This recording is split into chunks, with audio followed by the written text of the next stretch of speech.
नमस्ते दोस्तों। स्वागत है आपका हमारे चैनल वर्मा जी बुंडी पर, जहां हम आपके लिए लाते हैं प्रेरणादायक बौद्ध कहानियां।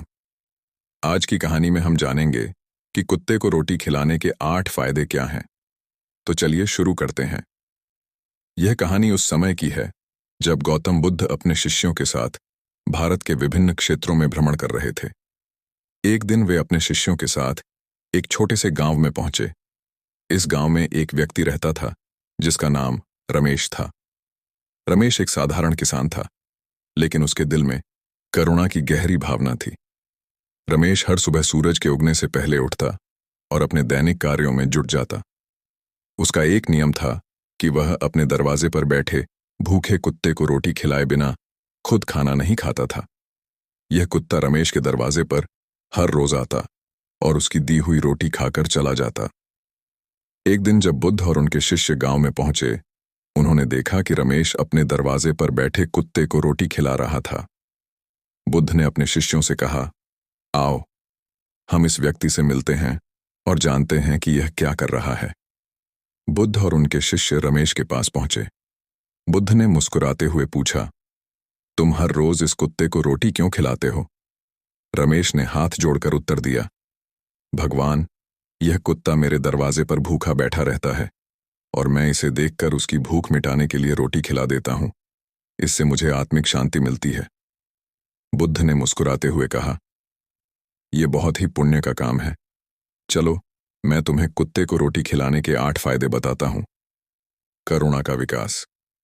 कुत्ते को रोटी खिलाने से हमारे अंदर करुणा और दया की भावना बढ़ती है। करुणा का अर्थ है दूसरे के दुख को महसूस करना और उसकी सहायता करना। जब हम किसी भूखे प्राणी को भोजन देते हैं तो हमारे अंदर यह भावना और गहरी होती जाती है, जिससे हम अधिक संवेदनशील और सहृदय बनते हैं। अहंकार का नाश। यह हमें अपने अहंकार से मुक्त करता है, क्योंकि हम किसी दूसरे प्राणी के प्रति सेवा भाव रखते हैं। अहंकार हमारी सोच को सीमित करता है और हमें दूसरों से अलग करता है।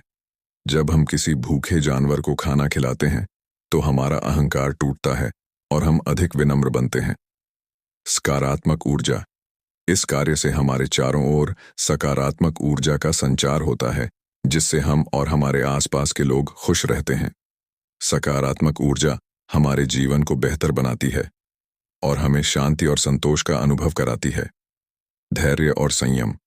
यह हमें धैर्य और संयम सिखाता है, क्योंकि जानवरों को खिलाने में समय और धैर्य लगता है। जब हम किसी जानवर की भूख मिटाने के लिए रुकते हैं तो हम धैर्य और संयम के साथ उसके साथ समय बिताते हैं, जिससे हमारे व्यक्तित्व में यह गुण और बढ़ते हैं। कर्म योग। यह एक प्रकार का कर्म योग है, जिससे हम अपने कर्मों को सुधार सकते हैं और अच्छे कर्मों का फल पा सकते हैं। बौद्ध धर्म के अनुसार कर्म योग का अर्थ है निष्काम भाव से कर्म करना। जब हम किसी प्राणी को बिना किसी स्वार्थ के भोजन खिलाते हैं तो यह कर्म योग का उत्तम उदाहरण होता है। मानसिक शांति। किसी भूखे प्राणी को खाना खिलाने से हमें मानसिक शांति और संतोष प्राप्त होता है। यह हमारे मन को स्थिर करता है और हमें आत्मिक शांति का अनुभव कराता है, जिससे हम अधिक खुश और संतुष्ट रहते हैं। सहयोग और सहानुभूति। इससे हमें सहयोग और सहानुभूति की भावना का विकास होता है, जो समाज के लिए बहुत जरूरी है। सहानुभूति का अर्थ है दूसरों के दुख को समझना और उनकी मदद करना। जब हम किसी भूखे जानवर को भोजन देते हैं तो हमारे अंदर सहानुभूति की भावना बढ़ती है, जिससे हम समाज के अन्य लोगों के साथ भी सहयोग कर पाते हैं। पुनर्जन्म। बौद्ध धर्म के अनुसार अच्छे कर्मों का फल हमें अगले जन्म में भी मिलता है और इस प्रकार के पुण्य कर्मों से हमें उत्तम जन्म प्राप्त हो सकता है। जब हम किसी प्राणी को भोजन खिलाते हैं तो यह हमारे अगले जन्म के लिए भी पुण्य का काम होता है, जिससे हमें अच्छे परिणाम मिलते हैं। बुद्ध की बातें सुनकर रमेश बहुत प्रसन्न हुआ और उसने प्रण किया कि वह इस सेवा को निरंतर जारी रखेगा। उसने महसूस किया कि यह छोटा सा काम भी कितने बड़े फायदे दे सकता है और उसने इसे अपने जीवन का हिस्सा बना लिया। तो दोस्तों, यह थी आज की प्रेरणादायक कहानी।